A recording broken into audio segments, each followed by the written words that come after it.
Welcome into our McPherson College Coaches Show, as this is our fifth show of the fall so far. I am Jim Joyner, and this guy to my left is Mr. Steve Sell. Steve, a very exciting week for the Bulldogs last week. Of course, it was sparked by that football win, but everything seems to have been going well, and it was an exciting show today. We've already recorded it to let the cat out of the bag, but a very exciting show, and people are very pumped to be a part of Bulldog Nation right now. Yeah, they really are. Even, the events, they're not winning. They're right there. A lot of, like in soccer, a lot of matches went down to the wire. Volleyball had a down-to-the-wire match. But again, football was the really exciting event of the week. Great crowd at McPherson College. Last Saturday, Coach Fiskus got his first win as the Bulldog head coach. They unleashed an unbelievable running game. The defense was just magnificent the whole game. And like Coach Fiskus will say, it was just a total team win. Every facet of the game excelled. We have a loaded coaches show for you here tonight, as not only do we have Coach Fiskus, we have Coach Kendrick Clay on the cross-country side. We've got some assistant coaches tonight, too, Steve, that right. I think it's exciting to learn a little bit about what they do, because they're the coaches that have to work all the exact same hours but don't get all the same credit sometimes. That's right, and it's nice to meet some of these coaches. A couple of them we didn't know ahead of time, met them. Nice to get Rafa, the tennis coach, on. Coach Rafa.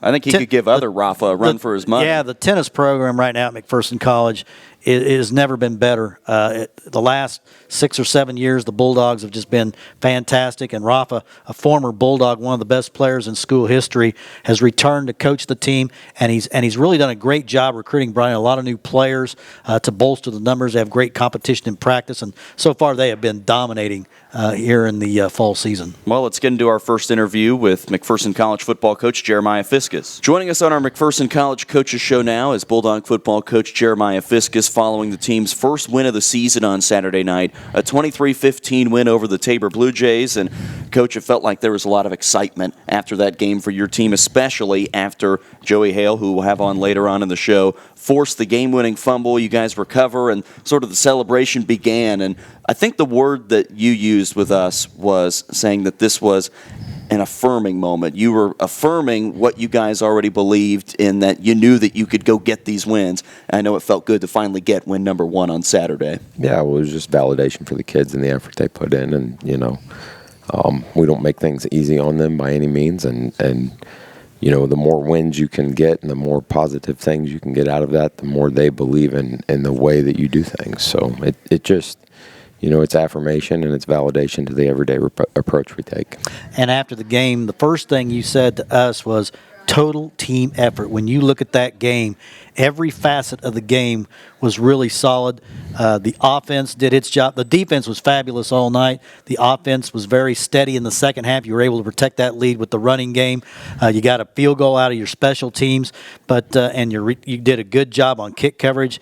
That's about as complete a game as you can have. Yeah, we did a good job, and it wasn't just the guys on the field. The guys on the sideline did a good job of staying involved, and it was some guys show up in the stats category and some guys don't, and it was an all-around everybody's effort. Everybody kind of poured themselves into the team. And one thing we talked about during the broadcast, even at the start of the game, you got to get your running backs more involved in the game, because your running game primarily been Ed, on his packages and scrambles and things like that. You've been saying all along, we got guys that can make plays in the backfield.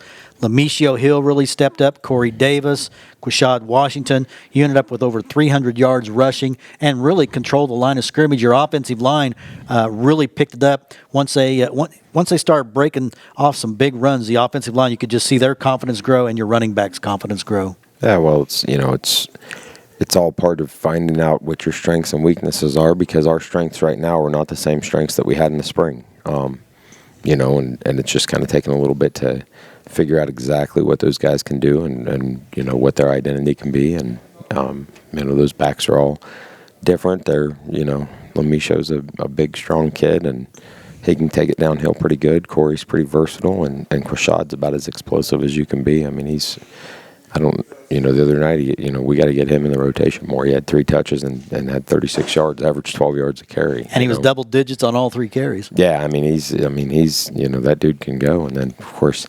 Eddie had over 100 yards rushing. So, I mean, we just got to every week build on what their strengths and what that identity needs to be.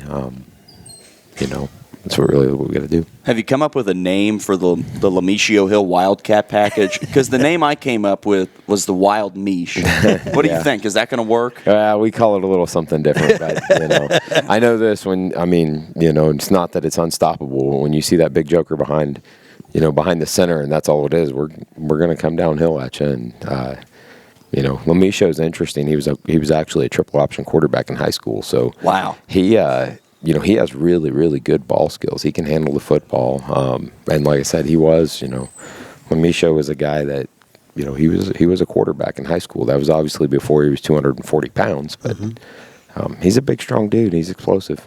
One thing you talked about after the game, you're going to enjoy this one, but hey, you got to look ahead now. Next game up, Friends Falcons on Saturday down in Wichita. They're a team that doesn't seem to put a lot of points on the board, but they seem to play a lot of close games. Well, they're really good on defense. They do a good job on defense. They're not real flashy, but they're really, really, they line up and execute their scheme well, and they know what their answers are to what you're going to do. So they're one of the better teams in terms of, rushing defense in the league. So they do a good job. They know what they're doing. Their defensive staff's doing a good job. Now that we're 3 or 4 games in for every team in KCAC play, how have you evaluated the league and been able to scout some of the other teams? I know you still have a ton of KCAC games left on this schedule, but how have you evaluated the conference so far this year? No, I mean, it's a little different than a lot of conferences just because thus far, from what I've seen, I mean, there's a couple of those teams that are really at the top of all of it, and everybody else, there's a lot of parity. I mean, there's 3 or 4 teams at the very top, and then the other 6, 7 teams. It's not like there's that one team that's like, you can circle that one. You kind of got to show up to play every week. Well, and that's the exciting thing going forward, is you guys will take on Friends this week and then come home for 2 games, one against Southwestern, one against Ottawa, and homecoming, I believe, is the Southwestern game. Am I right, Jeremy? Oh, yeah, he says yes. So there's a lot of fun games coming up in the month of October. Then you have a great month of November, too, with Kansas Wesleyan on the schedule. You have Bethany there. I believe that Avila is the last game in November. Correct. So have you guys started looking ahead, or do you not really do that? Is it mainly just focusing on each week individually? Yeah, we in terms of how we do things the same way we ask the kids to do things. Like, I worry about getting them better today on Tuesday, just like I ask them to focus on Tuesday. I mean, we don't. You can't look ahead. You gotta solve every day's problems and with the install and whatever looks you're trying to see. So you take note of a few things in film study.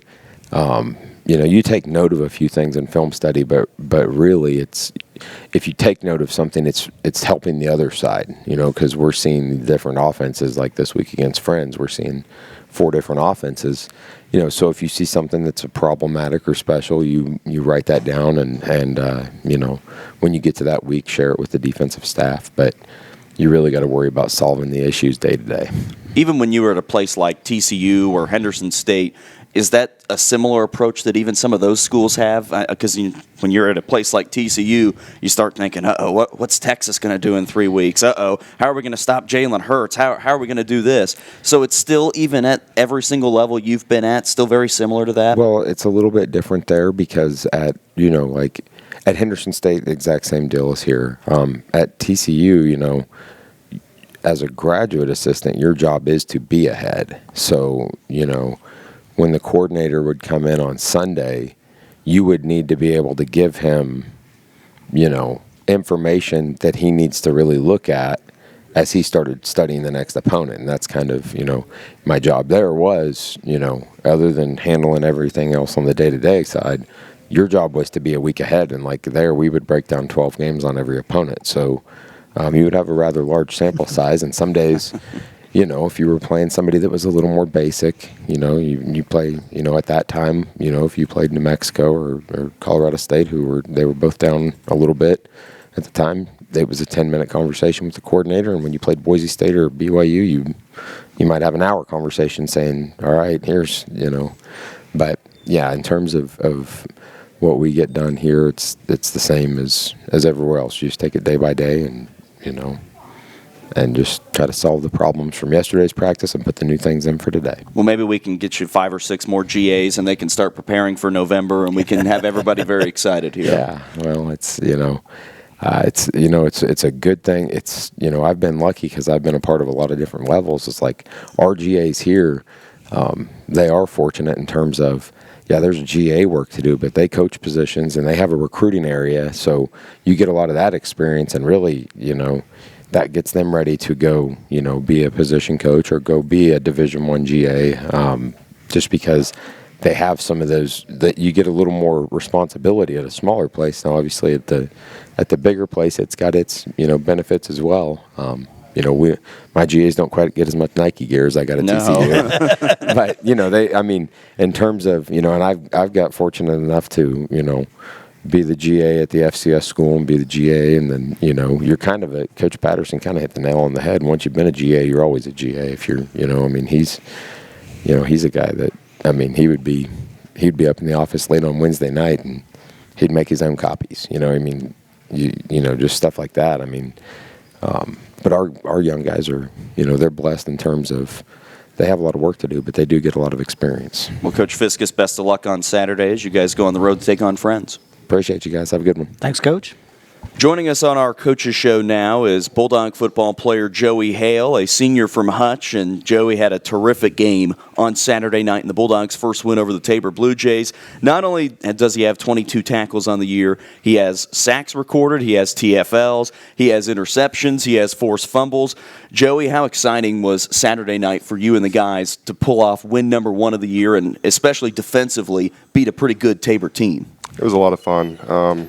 We put in a really good week of preparation the past week, and my coaches put me in good positions, and the rest of the guys in good positions, and the rest of the guys did their parts, and made me more available to make plays, and it was a good team win. You guys have been so close through 3 weeks, but you never lost, faith in what you were doing. And Coach Fiskus says you got to trust the process. Obviously, you guys, after 0-3, a lot of guys could have gone south a little bit, but the attitude of this team has been great all year long. Yeah, that's a testament to Coach Fiskus and the coaching staff. Every week when we come into weights on Sunday, Coach and our defensive coordinator, asks us defensive players, "You guys ready to get after it?" And the answer is always, "Hell yeah, let's get after it."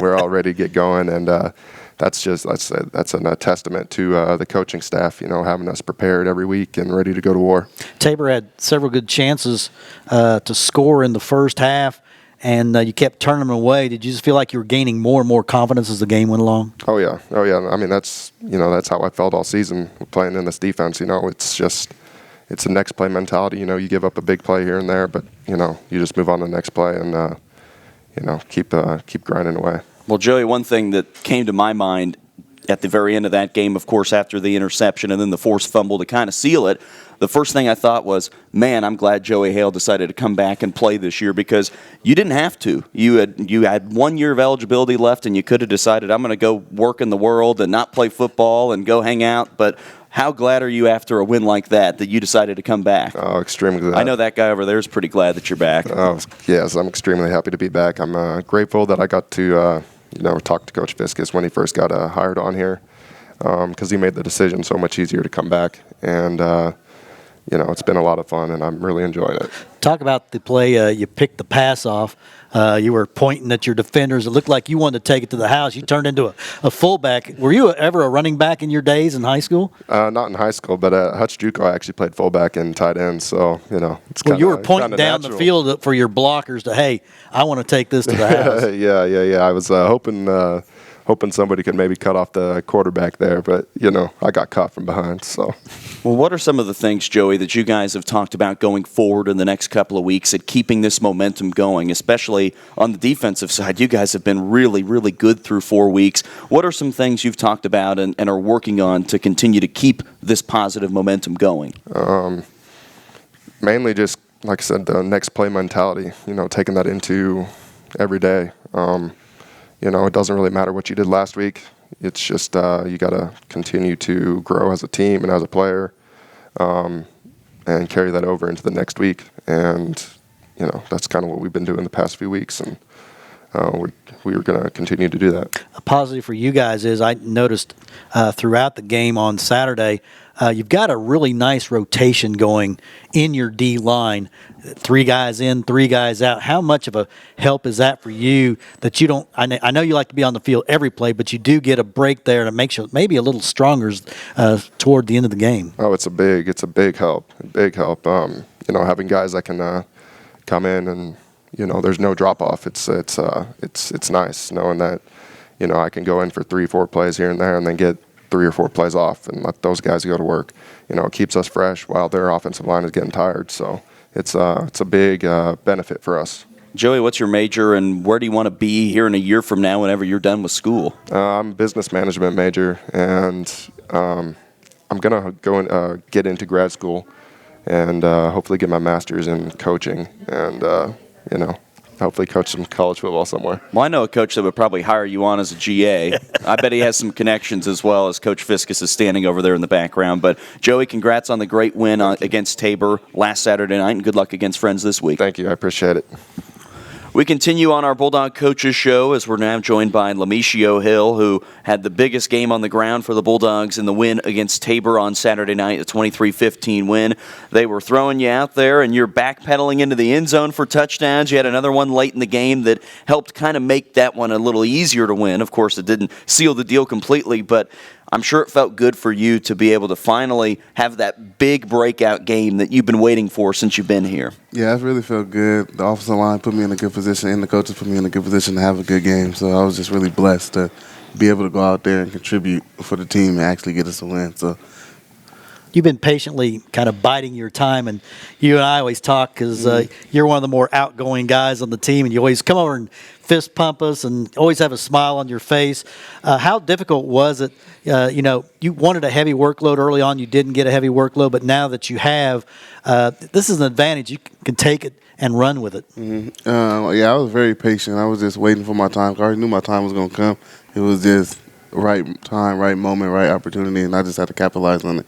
So I'm just happy that I did have that breakout game, and now the coaches get to see what I can do and what I can offer the team, and hopefully I can keep the ball rolling. And you and I were standing on at practice one day, and you said, I can get 100 yards in this conference against. You watch these teams. You said, I can get 100 yards against these teams, and you sure did. 127, 2 touchdowns. Talk about that first touchdown where you kind of pinballed around and you end up running backwards into the end zone, and kind of looking like you were just kind of watching the defense come after you.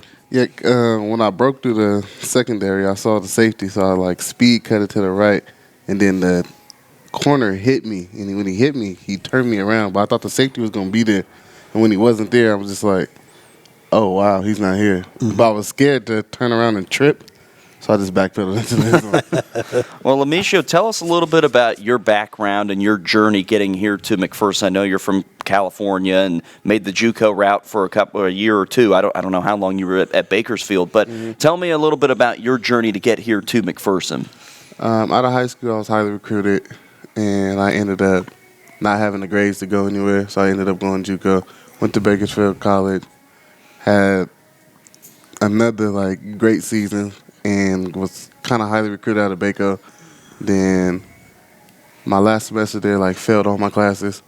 So, one of my coaches, his name is Coach Ball, and he just, opened up this door opportunity and said, oh, do you want to go to McPherson College? There's some background on it. And I was just wow, this might be a place for me.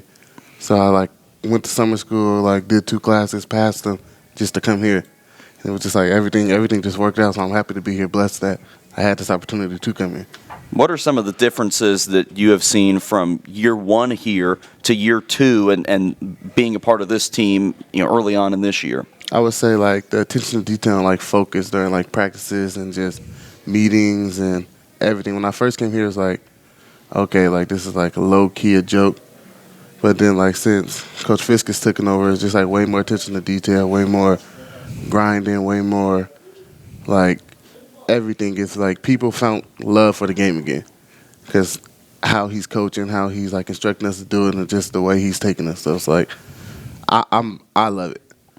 You have a stable of running backs here at McPherson College. You guys can kind of push each other. You know, you got Corey, you got Quishad, Likes.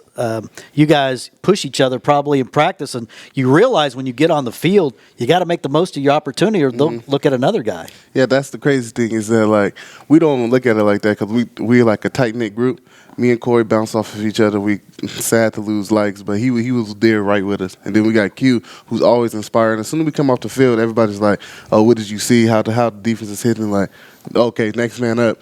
You, when the linebacker crossover, make sure you hit this cutback. It's just like, it's not like a real, like, oh, when I get in, dang, I'm scared of Corey taking my spot. It's like, okay, when Corey get in, I want Corey to go for 80. Yeah. So it's not like no like pressure. And then you got the magic man coordinated all at quarterback. Have you seen many athletes like him? Did you ever see at Bakersfield? Did you see quarterbacks that had his kind of run pass ability? It was only one quarterback that had his run pass ability, but he was nowhere near the athlete and as fast as Ed is. Yeah. Ed can make a lot of plays happen, but obviously that first win for you guys moving forward, let's face it, you've gotten a couple of the really tough teams off the schedule. Now you're going to start playing teams that you really match up well with and maybe better than some of them. How much are you looking forward to these next few games? I'm looking forward to the next few games just to see how we can put it together. Like early on, we're still like trying to find our true identity, and then now it's like starting to roll. Everybody's starting to calm down. Everybody's starting to just like find a knit in the team. So now I'm really excited to see what we do. Well, what's your plan for after football? What would you like to do in your professional career? After football, I'd probably like to be like a psychologist or a coach somewhere. Depending on wherever God takes me, that's where I'm going to go. Okay. Well, Lameshio, I know it was a very exciting win on Saturday night. You could see all the guys down on the field, and it felt like it really was a team win, and that everybody was out there for each other. Yeah, it was. Everybody was happy to get that first win. No matter like if you played or if you didn't play, the sideline was hype, the coaches was hype, and it was just like a great overall team real to just build our morale. Well, hopefully we can keep it going for a couple more with friends coming up this Saturday. Lameshio, thank you, sir. Thank you.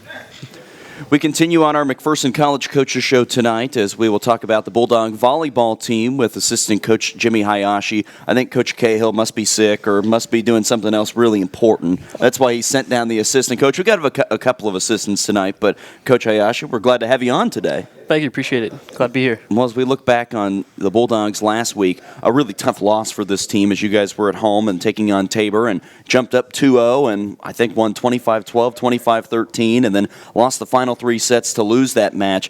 Kind of a deflating loss after especially getting off to a great start, and you guys were looking for a bounce-back win as well last week. Most definitely, yeah. You know what? Tabor came back in that third set and just changed their offense a little bit of their defense, and pushed back real hard. So it was a little bit of struggle to get some momentum back to overcome a set in the next 3. Well, tell me a little bit about your journey here to McPherson. I know that Coach Cahill's in his first season. Were you with him at his previous stops, or how did you guys get connected? We actually met back in Southern California. We coached at the same club together for a little bit, and we just kept in contact over the years as I was pursuing my education as well. And then out of the blue, over in April, he's, hey, you want to coach with me this next coming season? Well, describe what an assistant coach at the collegiate level in volleyball, what are the duties, and is there any recruiting involved? Do you do recruiting? But what are, overall, just give us a grand scheme of things. Well, I'll help out with the practice planning with him. We talk about that every day, what we can do better. Behind the scenes, there's a lot of laundry. We got a jersey we got to wash up. Those girls, when they wear the white jerseys, the makeup, isn't that right? Oh, it's a lot. It is a lot to take care of with that, and not to mention the knee pads, but we let them take care of that themselves. So I can bring up a big odor. But what about you do? Like, do you do film breakdown of the upcoming opponent? Do you do recruiting? Describe some of those duties. Definitely. We like to watch the matches of teams that we're about to play, kind of get a breakdown of their offense, what little things we can learn about them, then you just use against them that way, and then how can we better our defense to defend against them as well. As for recruiting, we definitely we're looking out. Coach Cahill definitely likes to do a lot of recruiting. He has a good eye for what girls would be definitely benefit our program and help us out to better it. So But I do assist them in that. I look out for what little girls I can. This is my first year actually recruiting, so it's a learning process for me in all matters of being an assistant coach at a college level. Well, I know with Coach Cahill having his background kind of in that upper Midwest in the Ohio area or Indiana, and that with you in Southern California, it feels like you're touching a lot of bases in some nice spots for recruiting, because on here it's just a little different. I know that volleyball in Southern California, especially on the men's side, is an extremely popular sport. What are some differences that you've seen just from the state of California with volleyball compared to Kansas or Oklahoma or Nebraska that you've seen since you've been here? You know what I have to say? We got beach volleyball out there, so guys and girls are allowed to get a lot of touches throughout the year. Beach volleyball isn't quite as fun here in December. I can imagine not. No, with all the snow and how cold it gets. So I think it's just the ability to get touches and reps, be able year round, doing different things, getting different conditioning styles, and all that helps you out in developing this game of volleyball. Well, one thing that we've talked about with Coach Cahill is that it felt like your team for a couple of weeks there really had a lot of confidence rolling. You had a couple of big wins up at Atchison to beat Benedictine as well as Grandview. What do you need to do to get some of that confidence back with this team coming up through the next couple of games in conference play? We just got to have some focused hard work. Just keep going out, repping it out in practices. Just getting that 1% better every day at least, So it just adds up to our next game, and we just keep improving. So I think that's it. Well, the next matches that you have coming up, number one, you have one that is tonight, which as we are taping this is Tuesday night. So it will be tomorrow whenever this airs. And then you guys will be at Friends on Saturday. Last night at home against Southwestern, so we won't know a result on that. But what are you guys excited for and looking forward to with Southwestern last night? Southwestern, yeah. We've done some scouting on them. They got some good middles coming in that's going to bang the ball. I think it's going to be a really good match, so I'm just excited to compete with them. So, we're excited as we keep things going here on our Coaches Show. Coach Hayashi, thanks for stopping with us today. Thank you. Thanks for having me here. Thank you, Coach. Thank you. Continuing with our McPherson College Coaches Show, and another assistant coach that we have stopping with us today, women's soccer coach Francis Fimois. We had Coach Hayashi on a minute ago on the volleyball side. Are all the assistant coaches, are you guys all pretty interlinked? Do you guys all get to hang out with each other a lot? Yes. Now that we have our own offices, we talk a lot and we hang out after. So it's pretty cool to have our own office and just talk to each other and hang out after. So all the assistant coaches and the GAs, you got to stick together. Yes. Talk about your day-to-day duties. Do you help prepare practices? Do you recruit? What are some of the things that is your job description? I help with the day-to-day, putting sessions together, recruiting, making sure the team has everything they need for the next day, practices, games, and everything like that. Well, tell me a little bit about your background with soccer and where you started playing, some of your youth soccer, what you enjoyed about college, if you played in college. Tell me a little bit about your background there. Originally from Ghana, West Africa. Started playing when I was very young. Moved here when I was about 13. Went to high school, played high school soccer, club soccer in Houston, so that was pretty good. Went to junior college in Alabama and Chicago, played a year at each school, and transferred here. Unfortunately, I couldn't play here because of issues with NAIA, but Doug was able to put me on the staff for the men's side, and I was able to help from there. So. How have you liked the transition over to the women's side? I know that happens a lot with sports like soccer, sports like volleyball, that there are some guys that will make the jump over to the women's side. What are some of the things you like about coaching on the women's side and maybe some of the differences between men and women? I like a lot of things about, the women's side. The girls are, willing to learn. They're willing to listen and always asking for advice. And I just love that part of it. That's mainly it. Yeah. Since you've gotten into conference play, you guys have played two games, and you haven't won, but you haven't lost. It's been 2 ties. Obviously, defensively, you guys have really starting to play well. Yes, 2 ties on the road, and I would take those ties over a loss any day. 2 good teams that we've played, and just defensively, we've been very, very competitive. and the girls are working hard on both ends of the field. And Southwestern, the team you tied with, I believe it was last week, they had been one of the highest scoring teams in the KCAC, and you did not allow a goal because both of your ties have been 0-0 ties, but Southwestern came in with a reputation of putting a lot of goals in that. What did you do to slow down their attack? Just basically stopping the wingers from coming in and taking a shot. We had a very detailed game plan, and our girls followed it. Every game plan that we've put together so far. So. Well, one thing that I found interesting as I was looking through the numbers is I said, okay, well, they're 0-5-2 through 7 games, but you've only given up 14 goals. Last year at this point, you had given up more than 2 times that. You had given up 29 goals. What's the difference defensively from last year to this year? I think the big difference from last year to this year is what head coach Coach Olsen has put together from the beginning of the season. He brought everyone in together, and everyone learned from the beginning how he wants us to play and how he wants the team to play. So everyone is on board and is doing exactly what Coach Olsen has put together. I know you guys are excited to get back home this week as you will be at home to take on Friends tonight and then at home to take on Ottawa on Saturday.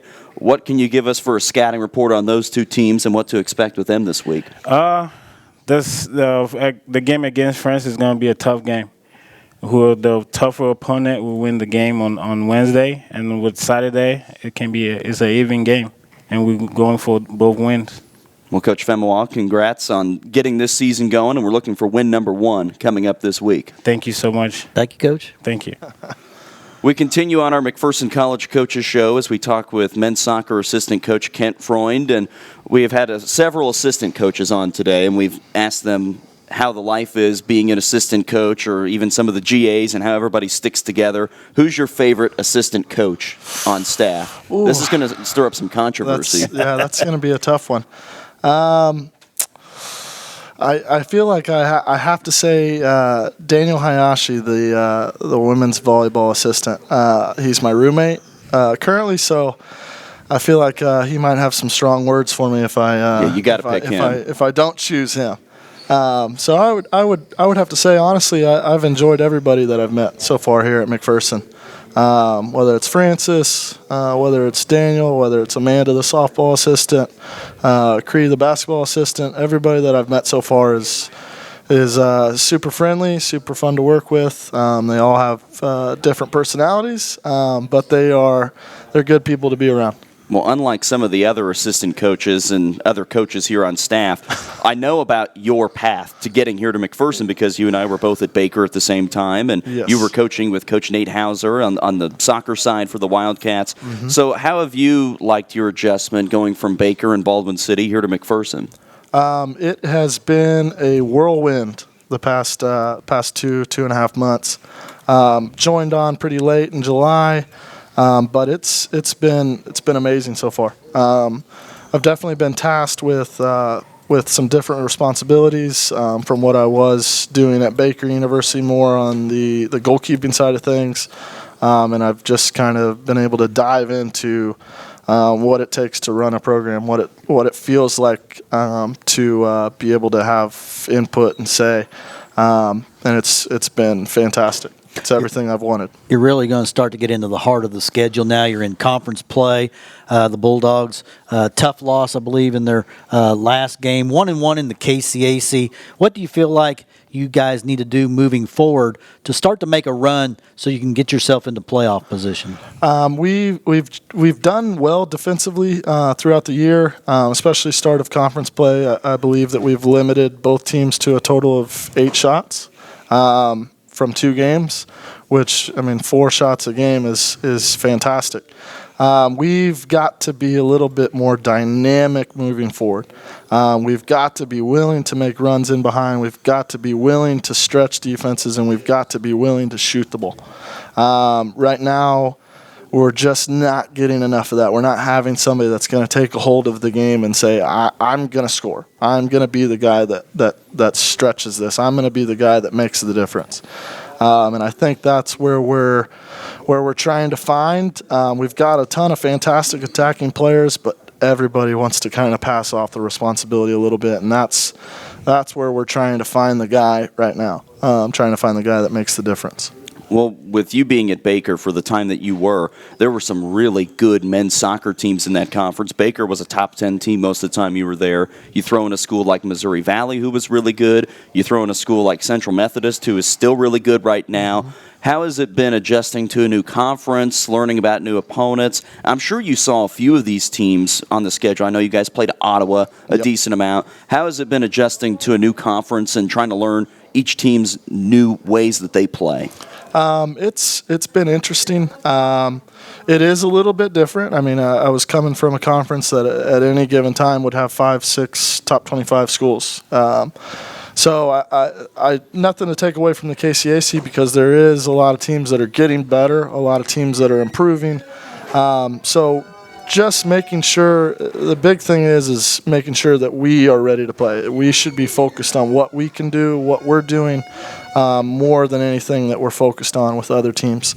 But for me, I think the work rate that these teams have showed, the physicality that these teams have showed is very comparable to what I've been a part of whenever I was in the Heart. But I think there is a little bit of a difference just because we don't have quite as many top 25 teams, or we're not maybe getting the respect that the voters are showing us. But I think there's a ton of good teams in this conference, and I think at any given moment, like we saw on Saturday, if you don't come and play, you're going to get beat. Big time challenge coming up for the Bulldogs this week. Yes. Talk about your opponent. So Friends, they throw numbers forward. They are going to attack, and they are going to attack some more. They don't play a really traditional formation. It's somewhat of a 3-2-3-2, so a 3-5-2. But at any given moment, they'll have 8 players in the attacking half. And they want to put it on you. They've been one of the best teams in the conference in the early going so far. Yes. So they've picked up some good results. They had a draw recently with Kansas Wesleyan, who's usually always predominantly in the top 2, top 3 of the conference. So I've been watching a ton of that film. But they work extremely hard, and they're going to make it difficult. There's no doubt about that. Well, Coach Freund, best of luck this week. Not only the Friends game tonight, Wednesday, but also the Ottawa game coming up on Saturday. 2 chances to come see the Bulldogs at home. Yes, sir. Appreciate it. Thank you. We continue on our McPherson College Coaches Show here tonight as we're joined by cross-country coach Kendrick Clay. And as you and I were just discussing off the air, it sounded like a really good week for your cross-country team at the Tabor Classic. You guys actually ended up running it in Newton instead of Hillsboro, but it sounded like the Bulldogs, everybody had a pretty good weekend. Yeah, much improved over the prior week and really the entire season. We really, coaches, we challenged the kids. We know that they were much more capable than what they were showing, and a lot of, a few kids that had lifetime personal best, which you typically don't see at this point in the year, and some season bests, and we narrowed some gaps, so we trended in the right direction. Well, 2 of them I know that really stood out, and 2 that had those personal lifetime bests. Ariana Archuleta, she was 4th on the women's side. Jaden Fleming, he was 4th on the men's side. Those 2, it sounded like, are peaking at a good time right now. Yeah, and we're just now starting to load at a level that I would say is appropriate. We weren't ready to load in terms of our training schedule. So those kids, we kind of started that last week, and they responded when we really upped the intensity and volume a little bit. So it was good to see. Now that the season's kind of moving along, you're seeing results of other teams. Where are the Bulldogs kind of sitting in the KCAC when the conference championships roll around? Well, you can kind of see where we're stacking up with programs like Southwestern and teams that we've run against regularly. We closed some gaps there with some of those upper third to upper half teams on the men's side. However, we're going to have to continue to shift those top 5, 6 runners up. Logic tells you that if you're finishing with your top 5 runners in the top half of a field, you've got a chance to be right there at the 50th percentile, smack dab in the middle of the league.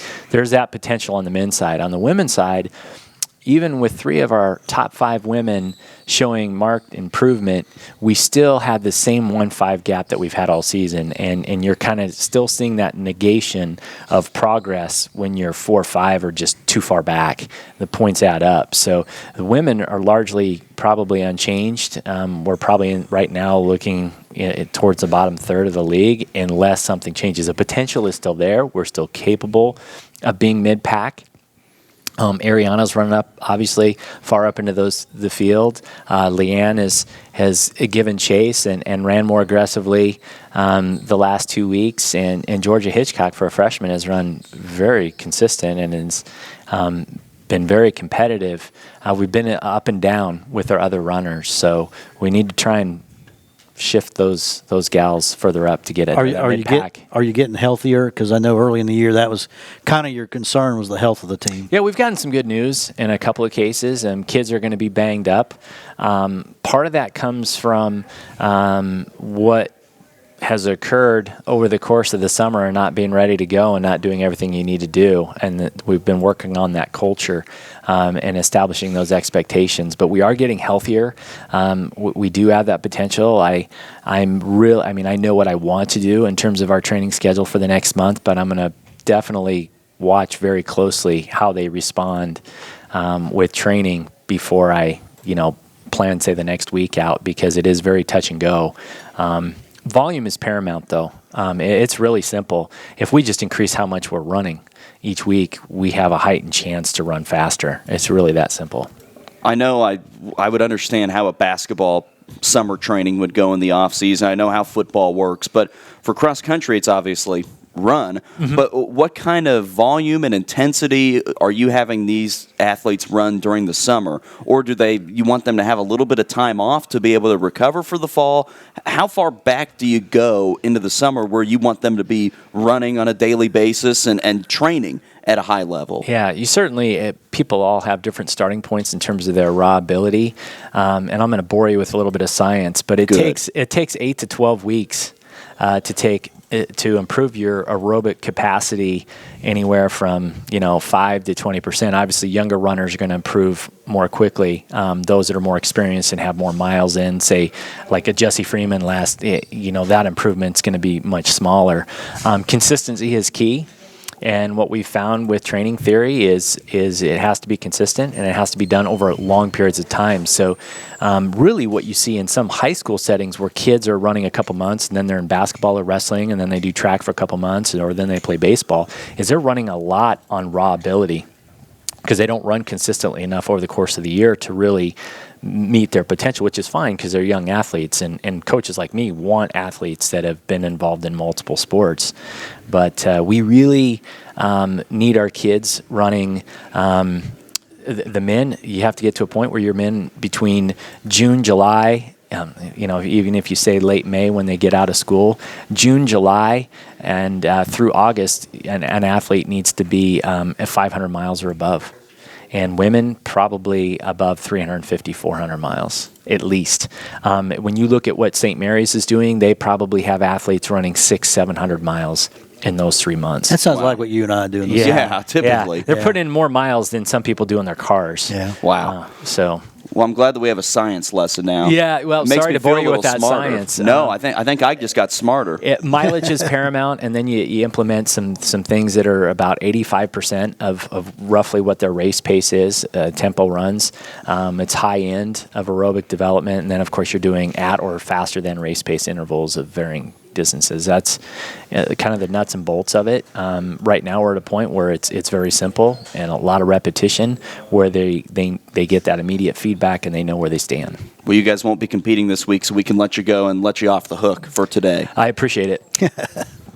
Continuing on our McPherson College Coaches Show, we now, for the first time this fall, have tennis coach Rafa Bolness, as it has been a busy tennis for the Bulldog team and for both teams. And the weird thing, it's sort of like golf, that tennis is an interesting sport at the college level because you do have a fall season, but it's not at the same level as the spring season, but you're still competing, and then you still go over the winter.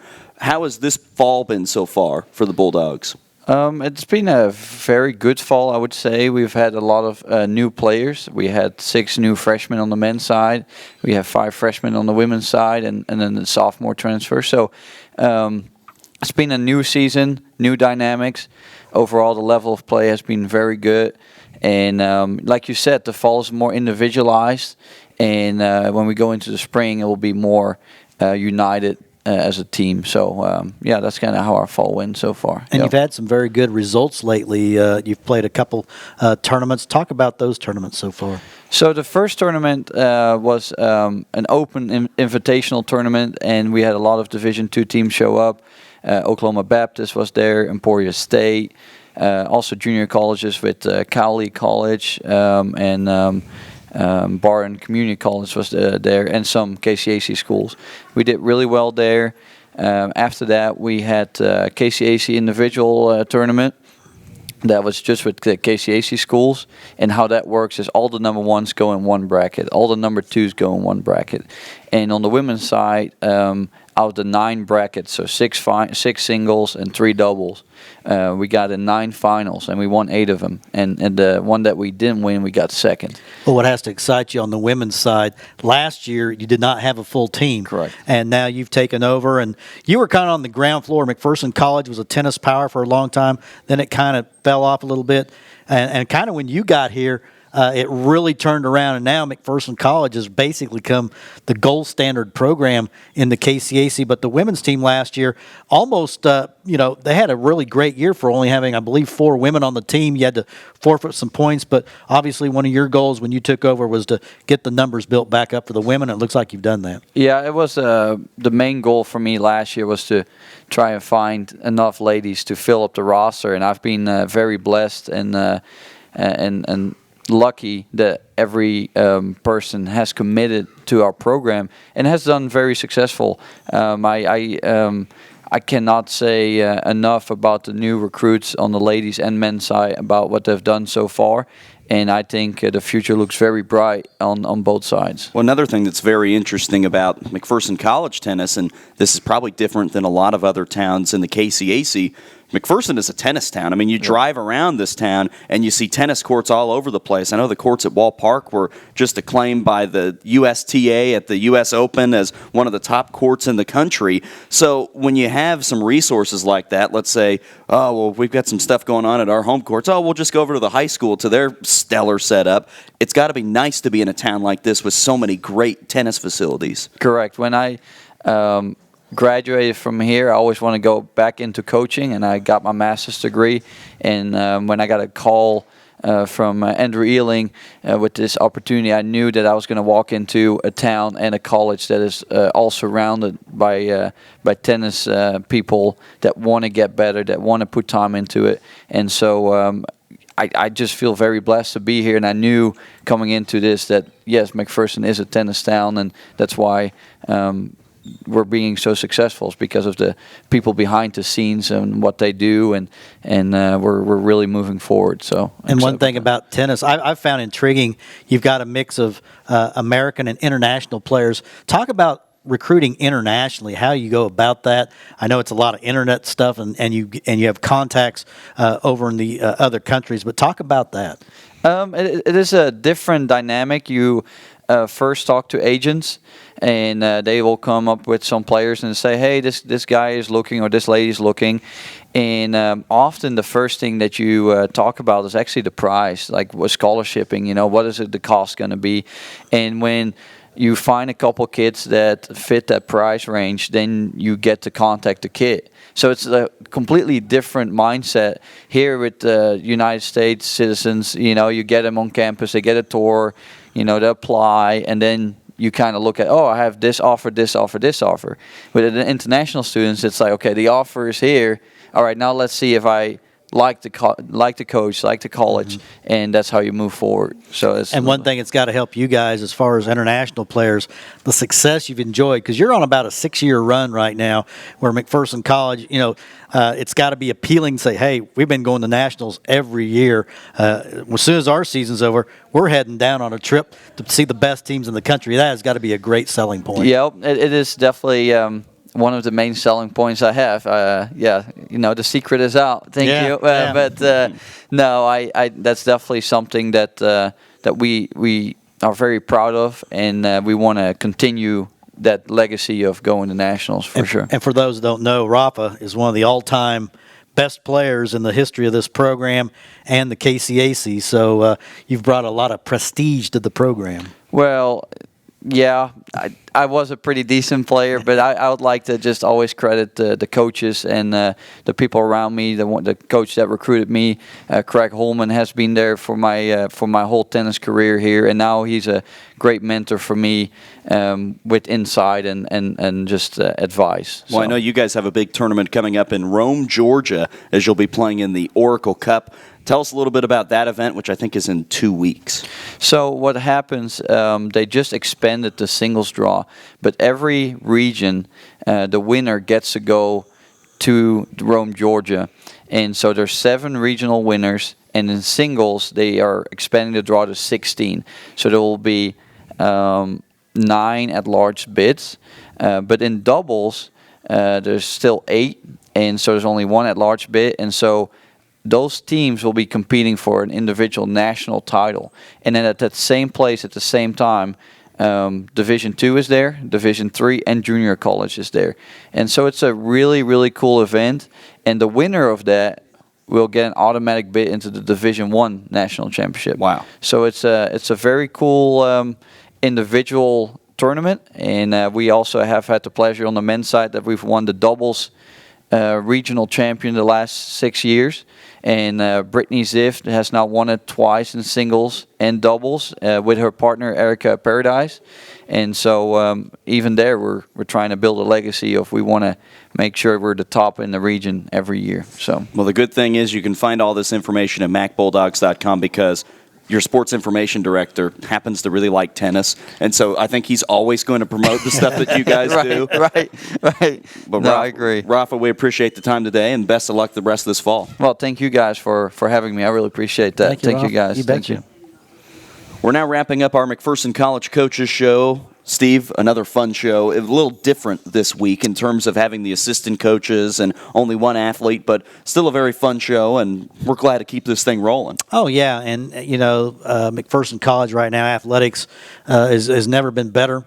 A lot of interest from the community. And what I really like is the camaraderie of the kids. It seems like the kids all get along so great. The coaches get along well with their players. And it's going to make for a very successful fall by the time it's over. Well, we record this here in the foyer of the sports center, and there's always people walking in and out, and everybody appears to be friends with each other. I don't know if they are, but everybody appears to be friends. It's a fun group to be around in here, even though it's kind of loud and doors are opening and shutting and squeaking, but it's a fun group to be around over here. And now that we're about to get some of these winter sports going here in a couple of weeks, I know they're practicing, but things are about to get really busy over here on the east side of town. Yeah, they really are. The basketball season kind of overlaps with the fall. It just seems like basketball starts earlier and earlier, and we're going to be very busy on this coaches show. We will have no shortage of coaches or student athletes. We will wrap up our coaches show. For Steve Sell, I'm Jim Joyner. Thanks for listening to the McPherson College Coaches Show on 96.7 FM KBBE.